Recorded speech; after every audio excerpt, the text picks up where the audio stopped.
How to easily remove something from continue watching on Disney Plus. Hi everyone, welcome back to another video. In this video, we're gonna learn how we can remove something from continue watching on Disney Plus. So without any further delay, let's begin with the video. But before beginning, I want you to make sure to hit that like, share, and subscribe icon. So first thing first, you need to open up your app or Disney Plus, or either go to a website and log in into your account.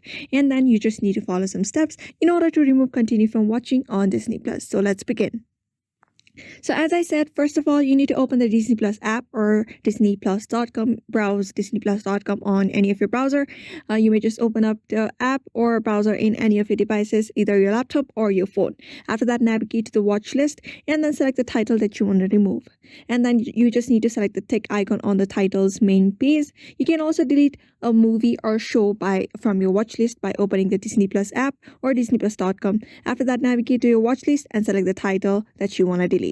So just follow the steps and you should be able to remove something from continue watching on Disney Plus. So therefore, just follow the steps. So I hope this video was helpful to you, and thank you for watching this video.